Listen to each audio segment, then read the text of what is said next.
Hi, and welcome to Future Focus. I'm Gregory Golda. Today, we're joined by Richard Falco, a seasoned photographer, filmmaker, and journalist with over 30 years of experience documenting stories across the globe. Professor Falco has worked for major publications like Time, Newsweek, and Life magazine, covering everything from rural healthcare to the aftermath of 9/11. His award-winning work has been exhibited internationally and has earned him recognition for his ability to capture complex social issues with depth and compassion. In addition to his creative work, Richard is president of Vision Project, an organization dedicated to investigative journalism, documentary photography, and multimedia education. Today, we are at the intersection of AI, journalism, and education. Welcome, Professor Falco. What is a fair academic use of AI in your estimation? I think for different disciplines, different needs, different usage. So I think we can't make a general overview, with the exception of saying that on most levels of research, I think it's a wonderful tool. And if it's used for that in terms of the speed it can gather content and put it together, then it moves the entire process of education forward. How do you see AI affecting journalism as a practice, like a professional practice? Well, first I'll say that I'm concerned. And that said, I think we're just seeing the beginnings of it. At least the public is seeing, I'd say, almost nothing. But those of us who are maybe a little more in tune are seeing the beginnings of where it is and where it can go. I think we have situations that are going on in terms of how already established news organizations are using it, how it's being implemented in terms of creating content information, distribution of content information, and also economics in terms of, using this instead of hiring for journalists to go do a story. And I'm worried also on the visual level what that means in terms of its ability to use images which have tremendous impact for misinformation. I've always looked at particularly photography as a document. This is the evidence that says this happened. Okay, I mean, we still have to this day people saying the Holocaust didn't happen. Well, what do we have? We have photographs. I talk with my students periodically. If I phoned you up and said, 2 planes just flew into the trade centers, would you believe me? They say no. I say, well, what did you need? They said the video, the photography. I think now you have major news organizations, AI being one, and I don't know the extent to which they're using AI personally, the creation of images. You have political organizations which are going to take great advantage of this. You have, advertising people who are going to be using it. And advertising has a tremendous impact on the evolution of a society, as news does. Sometimes I think maybe more. But all of this is coming together at such a quick pace. And most of us, just keeping up with it is a travesty within itself. It's a tough task for sure.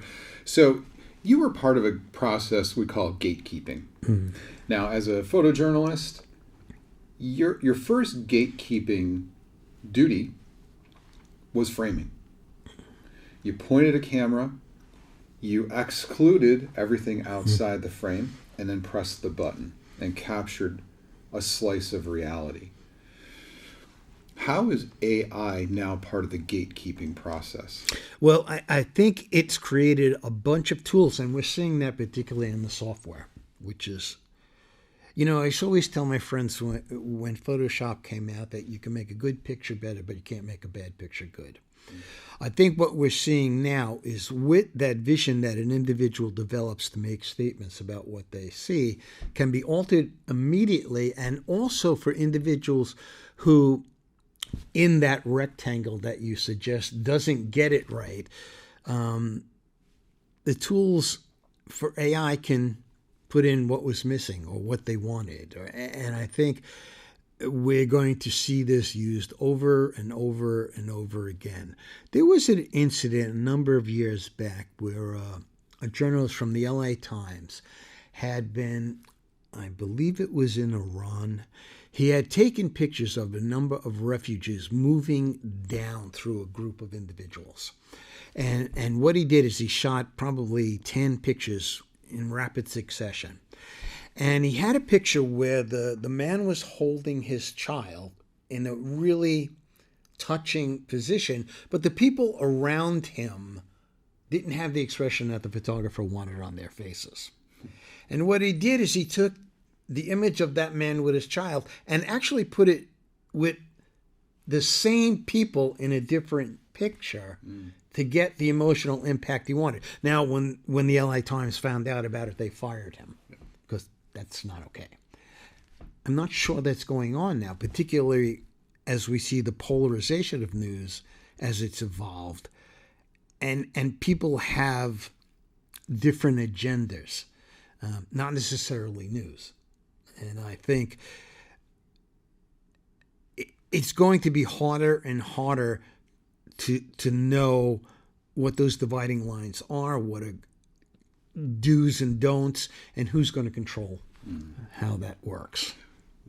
I'm thinking now of the corporate structure of American media, the ownership of American media, the consolidation of that media, and now you've got a billionaire class looking at this supposed billionaire that's going to be in office. Mm-hmm. You know, we're a little off track on AI here, but the corporate structure is such that they will want to curry favor because now they're being threatened with suspension of license, all kinds of sanctions.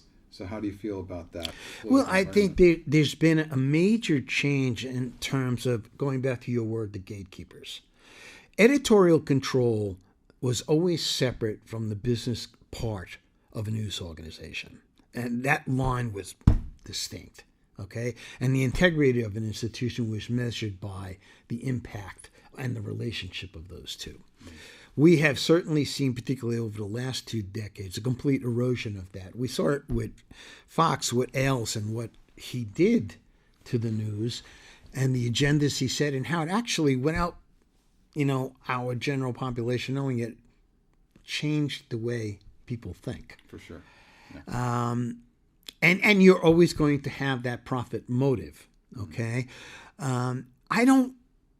I worry because in a situation specifically with Trump, where he's been villainizing the news, and what we see with the election is that obviously with all the truths that came out that people could have vaguely been paying attention to, it didn't matter. Yeah. And now it's almost license to go after anything I don't agree with. Yeah, look, and put pressure on. It's a dangerous business to be in, but now it's ramped up to 100%. It's a very, very precarious business to be in. So back to AI very quickly. What do you think the greatest promise of AI is? Well, I think the greatest promise is in specific areas. I will use medicine as I think a great example. Its ability to analyze information that is being fed into it, to research and do it at such a speed that the human brain can't bring it together that way. And the tools it's providing for those things like diagnosis or even at this point, surgery, I think is going to be a wonderful, wonderful thing. But I think every technology as it is introduced and evolves has this pro and con. It's up to us to finalize how it's going to be utilized. And I'm not optimistic that the people in charge are going to do that well, because I think the people who are supposedly going to make the decisions about AI have no knowledge of even how this works or thinks or uses it, and how are they going to make a decision. And then you have the people who realize they have the power to use their money, their influence to control and push things, are going to be doing that gangbusters. So we're losing human control of the process.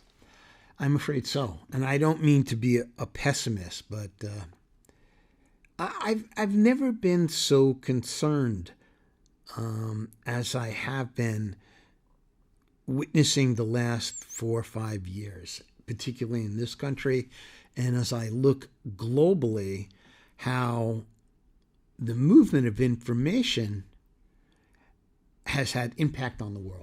We can go to Gaza and the Middle East. We can go to the Ukraine. We can go to just, things that are happening in Venezuela. I mean, it's endless. And my fear is that those people have an agenda that they just don't care about anything other than themselves. And, the ability to control and manipulate has never been easier and stronger than I think in history. Thank you for joining us on Future Focus. Again, I'm Gregory Golda, and I'd like to thank my special guest, Richard Falco, for joining me and talking about how AI and journalism have a very contentious relationship and what is their future. Thanks again, and take care.